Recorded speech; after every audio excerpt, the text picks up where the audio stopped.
Salut les artistes! Aujourd'hui je vais vous parler du nouveau Sigma FPL qui a été présenté par la marque fin mars. Alors non, ce n'est pas un compact, c'est bien un boîtier hybride et qui plus est plein format. Alors là pour cette vidéo ça va plutôt être une première prise en main, je vais vous donner mes premières impressions sur ce boîtier, mais ça va pas être un test complet de 40 minutes comme parfois j'ai l'habitude de faire. Et d'ailleurs c'est la première fois que j'ai un boîtier de cette série entre les mains, je n'avais pas testé la première version, le Sigma FP, quand il était sorti. Alors le Sigma FPL, c'est le boîtier, l'appareil le plus petit et léger sur le marché. En tout cas, c'est l'information qu'annonce la marque et surtout, il a beau être très compact, mais il intègre quand même un capteur plein format. Et ce capteur, il contient 61 mégapixels, donc c'est assez énorme. De ce point de vue-là, il s'inscrit dans la même lignée que la 7R4 chez Sony. Donc c'est une des grosses nouveautés par rapport à la version FP qui n'avait que 24,6 mégapixels. Ensuite, c'est toujours un capteur Bayer rétroéclairé, donc faudra attendre encore un peu pour le fameux capteur Foveon. La marque précise quand même qu'il est équipé d'un filtre passe-bas qui est censé contribuer à l'amélioration des performances optiques et réduire aussi le moirage. Donc comme il a une plus grande résolution, on va pouvoir recadrer beaucoup plus notre image pour aller chercher la valeur de plan qui nous plaît le plus. L'image de sortie en plein format, elle a une définition équivalente à du 9,5K, c'est du 9520 par 6328. On va pouvoir recadrer l'image jusqu'à du Full HD, donc du 1920 par 1080. Ça correspond à un zoom 2x5. En photo, ça permet d'allonger sa focale et d'aller chercher un détail dans l'image.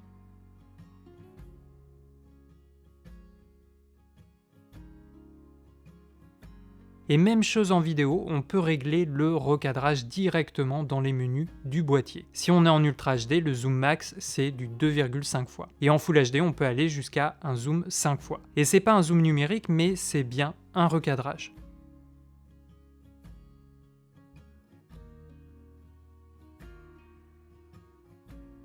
Soit on va chercher l'option dans le menu, soit moi je l'ai ajouté à un bouton personnalisé, mais tu peux aussi zoomer dans l'image avec le tactile. Donc ça, à la limite, ça peut être intéressant si vous filmez au téléobjectif pour allonger votre focale en photo animalière, je pense que ça peut être intéressant. Ensuite, par rapport au Sigma FP, la nouvelle version possède désormais un autofocus à détection de contraste et de phase, il est censé être plus réactif. Alors en photo, ça va à peu près, on a la détection de l'œil et du visage. Bon là, à contre-jour avec l'autofocus continu, c'est un peu plus dur, il a du mal à garder le point au bon endroit, mais dès qu'on s'éloigne un peu du contre, ça commence à être mieux. Après en vidéo, eh bien c'est là où ça se complique. Il est peut-être meilleur que celui du Sigma FP d'origine, mais il est loin du niveau des meilleurs hybrides du marché. J'ai fait le test avec différents formats, là j'ai utilisé le 35 mm f2 pour avoir une profondeur de champ pas trop grande, et là c'est très clair, on voit qu'il est en retard. Alors là, pour ces plans, j'ai bien activé la détection du visage et des yeux. Là, en contre-jour, il a également du mal, il lui faut un certain temps pour retrouver le sujet. Alors j'ai l'impression qu'il fonctionne un peu mieux et qu'il est plus réactif en 4K que en Full HD. Alors là, sur cette prise, il y avait beaucoup de vent, c'est pour ça que le cadre tremble un peu. Et j'ai aussi fait un test en 4K, mais cette fois-ci avec un recadrage x2, pour voir si l'autofocus agissait de manière différente. Et j'ai l'impression qu'il devient encore un peu moins réactif. Et puis le lendemain, j'ai refait une comparaison d'autofocus entre la 4K et le Full HD, et encore une fois j'ai l'impression qu'en 4K la mise au point est un peu plus réactive, un peu plus efficace, mais voilà, ça reste encore en dessous de ce qu'on trouve sur d'autres boîtiers. Au niveau du mode de mise au point, on a le choix entre l'autofocus ou la mise au point manuelle, et pour la zone de mise au point, on a le choix entre la zone multiple ou la zone simple, avec un collimateur dont tu décides l'emplacement. Tu peux également régler une priorité à la détection du visage uniquement ou le visage plus les yeux. J'aurais aimé avoir un joystick pour contrôler le point d'autofocus, c'est toujours plus sympa. Là, on doit le déplacer soit avec le tactile, soit dans les réglages de la zone de mise au point. Également en photo, il y a un truc bizarre, on ne visualise pas le changement de profondeur de champ sur l'écran quand on modifie l'ouverture. On est obligé d'attribuer la fonction de prévisualisation de la profondeur de champ à une commande pour la visualiser. Alors une chose est sûre, de prime abord, c'est un appareil assez déroutant, ce Sigma FPL, parce qu'il vient bouleverser un peu les codes qu'on a l'habitude de retrouver depuis plusieurs années sur les boîtiers réflexes et hybrides. Tu vois qu'au niveau de la conception, c'est un seul bloc, il n'y a pas de poignée, c'est pour ça qu'il est aussi compact et léger de base. Et en fait, la motivation de Sigma, c'est de le rendre modulable. C'est un boîtier qui va vraiment s'épanouir avec une accessoirisation adéquate. Mais en même temps, si tu veux quelque chose de très compact, tu peux garder uniquement le bloc. Seulement, soyons honnêtes, ce n'est pas confortable du tout pour une prise en main à main levée. Ça va à peu près quand on l'équipe d'un objectif compact comme le 35 mm f2. Par contre, si on l'équipe du 24-70 mm f2.8 Art, là tout de suite, on va avoir un déséquilibre assez important. Il faut à mon avis au moins prendre la poignée en accessoire de base. Et justement, la marque propose toute une série d'accessoires conçus spécialement pour ce boîtier. Tu as une petite poignée qui vient se fixer sur le côté. Il y a également un autre grip un peu plus grand qui vient se visser sous le boîtier. Alors moi, pour le test, j'ai eu la griffe contact. Elle vient se fixer sur le côté gauche du boîtier. Ça va rajouter la griffe flash pour l'équiper par exemple d'un micro. Alors là, malgré tout, on n'a pas de prise casque, donc c'est un peu dommage. Et on peut aussi l'équiper d'un moniteur sur cette griffe. Seulement, je trouve que l'ensemble est assez déséquilibré. Point positif, l'accessoire griffe conserve l'accès au port HDMI et USB-C, même si je trouve que après pour rentrer les câbles, c'est pas toujours évident. Et puis il y a aussi le viseur. Alors ça c'est bien, c'est quelque chose qui avait été demandé sur la première version de pouvoir l'avoir en accessoire. Donc là ils ont écouté un petit peu les consommateurs, les clients, et ils ont rajouté ce viseur. Donc c'est un accessoire indépendant, il coûte quand même par contre 649 € à lui tout seul, mais il revient un peu moins cher si tu le prends directement avec le Sigma FPL en pack. Alors ce viseur il est articulé, tu peux le faire pivoter verticalement, il a une définition de 3,68 millions de points. Sur le viseur, il y a une commande pour passer du viseur à l'écran LCD, mais il n'y a pas le fameux détecteur de présence, donc il ne va pas passer directement au viseur quand tu approches ton visage. Également, le changement de dioptrie se trouve sous le caoutchouc du viseur qu'il faut retirer pour régler le viseur, donc ça pourrait peut-être s'améliorer. Après, ça limite aussi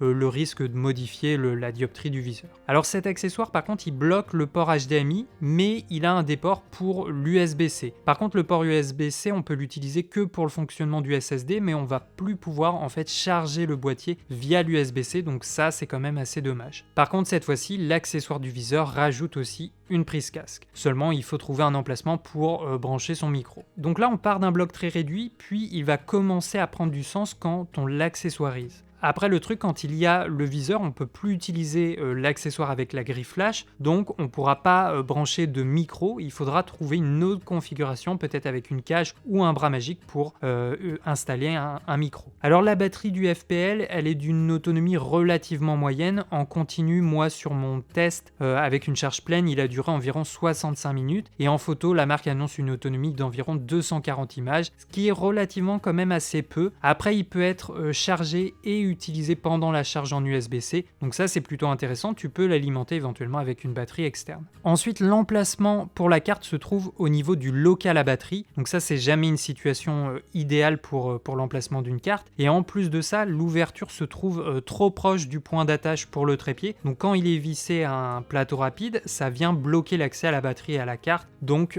ça c'est quelque chose qui pourrait vraiment s'améliorer. Ensuite, il est équipé d'un écran LCD d'environ 2,1 millions de points. L'écran lui-même, il est plutôt agréable à utiliser. Après, il est entièrement fixe, donc ni sur rotule, ni sur charnière. On va pas pouvoir changer son orientation. Donc ça peut rendre une prise de vue assez compliquée, surtout quand on veut faire en fait une prise avec un angle assez marqué. Au niveau des menus, ils n'ont pas changé par rapport à la première version. Je dois avouer que je suis moyennement fan. On s'y perd facilement et surtout, je n'aime pas trop la navigation dans les menus. On peut ouvrir un onglet avec la flèche de droite. Par contre, on ne peut pas revenir avec la flèche de gauche sur le menu principal. On est obligé d'appuyer sur le bouton menu pour revenir en arrière. Donc c'est des petits éléments comme ça qui, je trouve, ralentissent pas mal la navigation. Alors il y a un menu rapide quand on appuie sur la commande QS. Il va nous donner accès à 8 options personnalisables. On peut personnaliser également toutes les commandes sur le boîtier. Et puis tu as aussi 6 modes que tu vas pouvoir personnaliser avec tes réglages préférés. Ensuite, le Sigma FPL, c'est un boîtier qui veut vraiment faciliter en fait les transitions entre le mode photo et le mode vidéo. D'ailleurs, tu as directement au sommet du boîtier une commande pour passer du mode ciné, donc ça c'est le mode vidéo, au mode style pour la photo. Et tu vois que les displays changent en fonction du mode choisi, donc ça c'est assez intéressant. Alors moi pour cette vidéo, je vais plutôt m'attarder sur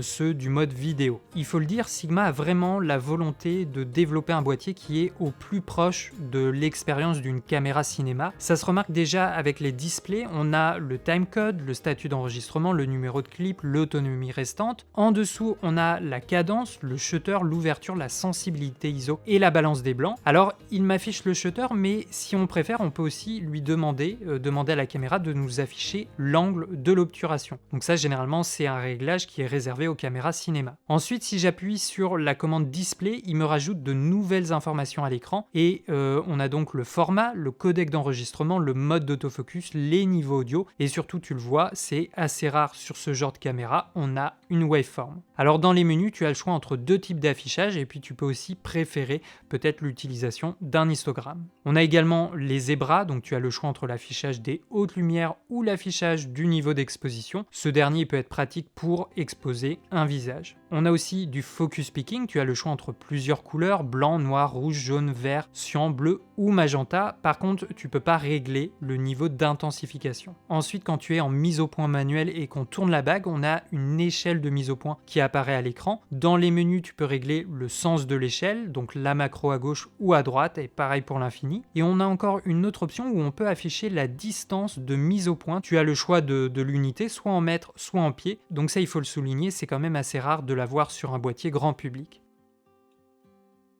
Au niveau des performances vidéo, déjà il y a deux formats d'enregistrement, on a du Move en H264 ou du cinéma DNG. Alors en Move, on a le choix de la compression, donc soit du All Intra, soit du Long Up. On va pouvoir filmer en Ultra HD ou en Full HD. Alors en 4K Ultra HD, la cadence max c'est du 29,97 images par seconde et en Full HD, on peut monter jusqu'à du 120 fps. En Move, on peut enregistrer sur du 8 bits et en cinéma DNG, on peut enregistrer sur 8, 10 ou 12 bits. Alors pour l'Ultra HD, on peut filmer que en 8 bits à une cadence max de 25 images par seconde. En tout cas, c'est la limitation imposée par la carte SD. Il faudra utiliser un SSD pour enregistrer en 12 bits.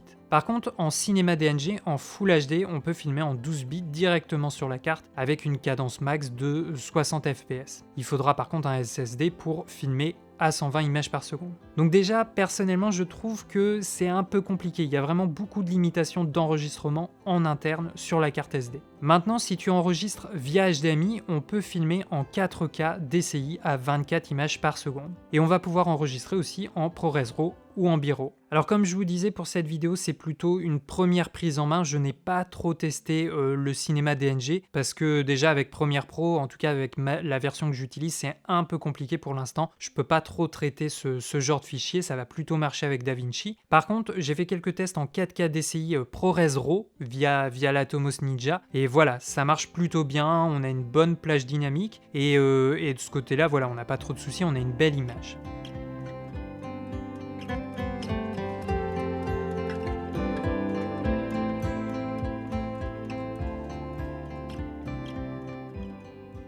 Alors ce que je trouve dommage en vidéo, c'est qu'on n'a pas vraiment de profil d'image, on n'a pas de log.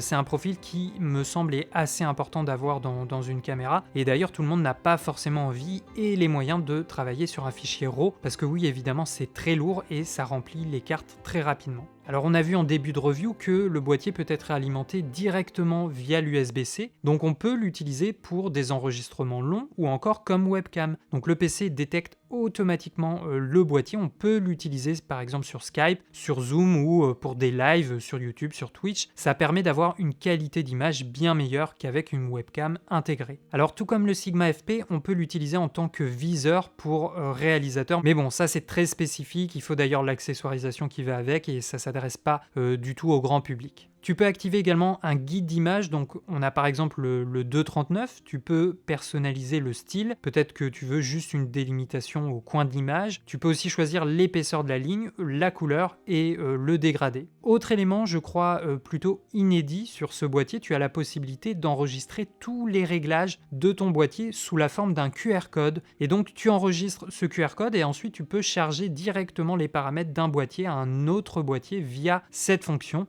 donc ça c'est assez original et ça peut être assez pratique. Ensuite, directement sur le boîtier, on a une commande pour modifier le style d'image, le mode de couleur. Par défaut, on est sur le standard, il y a aussi le mode vivifiant, le mode neutre, le portrait, le paysage, le cinéma, le teal and orange, le coucher de soleil, le vert forêt, le bleu natier, le bleu classique, le jaune classique, le double ton ou encore le monochrome. Bon, ça c'est des trucs qui restent un peu gadget, mais on sait jamais, ça permet d'obtenir un look sans passer par l'étalonnage. Au niveau du rolling shutter, tu le vois, il est assez marqué. Alors j'ai fait le test en 4K avec une vitesse plutôt élevée pour ne pas avoir trop de flou de mouvement, et là c'est quand même assez clair, le bâton est pas mal courbé, donc quand même il faut faire attention au rolling shutter. Ensuite, le boîtier ne possède pas de stabilisation mécanique du capteur, par contre il propose une stabilisation électronique qui va imposer un crop d'1,24 sur le capteur. Donc ça va fonctionner un peu mieux avec la stabilisation électronique, mais il faut faire attention, ça peut amener des effets un peu de vagues, des ondulations dans les coins de l'image. Généralement on essaye d'éviter au maximum ce genre de stabilisation. Alors j'ai installé un petit affût dans le jardin avec le 24-70 mm et j'ai essayé de filmer justement les oiseaux. Et là l'intérêt c'est qu'avec le recadrage on peut vraiment être très serré sur le sujet, alors que pourtant j'étais seulement au 70 mm et j'étais quand même à quelques mètres d'eux. Donc là la plupart du temps j'étais en Full HD et ça m'a permis d'utiliser le crop 5 fois. Alors c'est sympa, ça permet vraiment d'allonger sa focale, mais là le crop 5 fois il fait quand même perdre pas mal de définition à l'image. Moi je l'ai utilisé parce que j'étais limité au 70 mm, mais si vous avez un téléobjectif et que vous voulez faire de la vidéo, je vous conseillerais plutôt d'enregistrer en 4K et d'utiliser le crop 2,5 fois. Du coup, qu'est-ce que je pense de ce boîtier? Alors j'ai un avis un petit peu mitigé. Déjà, ça à prendre en compte aussi, c'est la première fois que je découvre cette série Sigma FP, donc je pense que Sigma a cette volonté de sortir des codes, de sortir du déjà vu. Il a envie de changer l'expérience de l'utilisateur. Donc là, il a voulu créer un boîtier flexible, d'ailleurs ce sont leurs mots, et c'est vraiment le cas je pense, parce que tu peux l'adapter et l'accessoiriser comme tu l'entends. Et ça c'est bien parce que voilà, on est tous différents et on va pouvoir vraiment le personnaliser selon nos goûts et nos envies. Mais d'un autre côté, ça m'embête un peu parce que voilà, ça reste des accessoires, donc il faut les acheter, il faut investir, et du coup le prix total augmente. Et du coup le boîtier à nu il est un peu brut de décoffrage, il n'y a pas de grippe, il n'y a pas de grifflage, il n'y a pas non plus de viseur. Donc de base la prise en main n'est pas très confortable, il faut au moins au minimum acheter le grip poignet latéral pour avoir un minimum de réelle prise en main. Donc je suis pas vraiment sûr que ce boîtier soit très accessible pour le grand public. Je pense qu'il va intéresser, qu'il peut être utile quand tu sais précisément ce que tu veux en faire. Par exemple, je pense qu'il peut être intéressant pour les photographes animaliers. Généralement, on aime bien avoir des photos avec une très grande définition, de manière à ce qu'on puisse aller recadrer si besoin. Et là, avec ce boîtier, avec ses 61 mégapixels sur le capteur et son système de recadrage, eh bien, c'est possible. Après, pour la vidéo, il y a des éléments très intéressants qu'on retrouve habituellement plutôt dans les caméras cinéma, comme par exemple la possibilité de passer le shutter en angle. On peut aussi afficher une waveform, donc cet outil d'aide à l'exposition. Ça, c'est assez rare qu'on en ait un sur un boîtier hybride de cette gamme. Et puis après, on a aussi les zébras, le focus picking, les guides d'image. On a vu aussi qu'on pouvait afficher la distance de mise au point en pied ou en mètres. Donc il y a vraiment plein de petites options comme ça qui le rendent assez intéressant pour la vidéo et qui va un petit peu le différencier de ce qu'on a l'habitude de voir. Mais toutefois, il y a quand même pas mal de défauts ou en tout cas des petits retards par rapport à d'autres boîtiers. L'autofocus, c'est un exemple, il manque encore beaucoup de réactivité. Personnellement, sur ce boîtier, je recommanderais vraiment une utilisation de la mise au point manuelle parce que voilà, il va être beaucoup trop lent au niveau de l'autofocus. Après, l'autonomie de la batterie n'est pas non plus terrible, il tient à peine une petite heure de tournage. Et également, l'accès à la carte dans le local à batterie, ça, c'est pas l'idéal. Et puis, j'ai des doutes aussi au niveau de l'ergonomie. J'aurais aimé peut-être qu'il ait au moins un grip de base pour l'utiliser sans accessoires. On n'a pas non plus de prise casque, enfin, il y a une prise casque qui est ajoutée quand on utilise l'accessoire externe du viseur, mais du coup, dans ces conditions-là, on perd la grille flash et du coup, on peut plus vraiment utiliser de micro ou de moniteur, ou alors, faut trouver un setup différent, peut-être utiliser un bras magique ou utiliser un rig. Et puis aussi au niveau du caoutchouc de protection, voilà, qui protège les connectiques, parfois ils sont un peu gênants justement quand on doit installer ces blocs d'accessoires sur le côté. Alors on peut retirer la protection du port HDMI, mais pas les autres. On peut pas retirer par exemple la protection du port USB-C et en fait il vient se plier d'une certaine manière pour pouvoir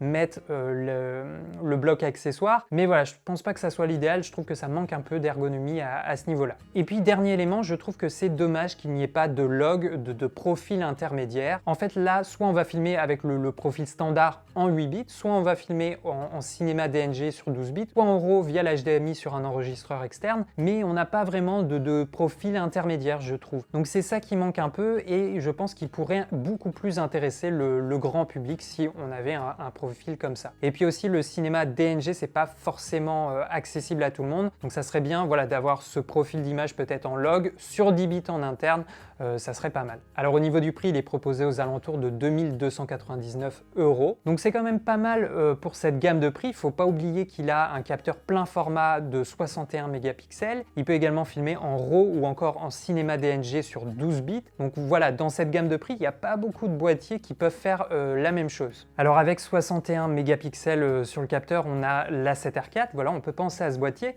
mais il est déjà beaucoup plus cher et surtout, il n'a pas les mêmes performances en vidéo. Donc mine de rien, même s'il y a pas mal d'éléments qui sont un peu frustrants, un petit peu pénalisants, il a quand même plutôt de bonnes performances en vidéo. Seulement, je pense qu'il faut bien réfléchir à son utilisation parce que vous allez devoir investir dans des accessoires pour personnaliser et adapter le boîtier à vos besoins. Voilà les amis pour cette prise en main du Sigma FPL, vous avez tous les liens dans la description de la vidéo. Donc j'ai essayé de rentrer dans le détail au maximum et de ne pas rester non plus en surface ou juste sur mes premières impressions. Évidemment j'attends vos retours dans les commentaires, j'ai hâte de savoir ce que vous en avez pensé, qu'est-ce que vous avez aimé, qu'est-ce que vous n'avez pas aimé et qu'est-ce qui pourrait changer, s'améliorer sur ce boîtier selon vous. Voilà les amis, merci à vous d'avoir suivi cette vidéo jusqu'au bout, on se dit à la prochaine, ciao les artistes!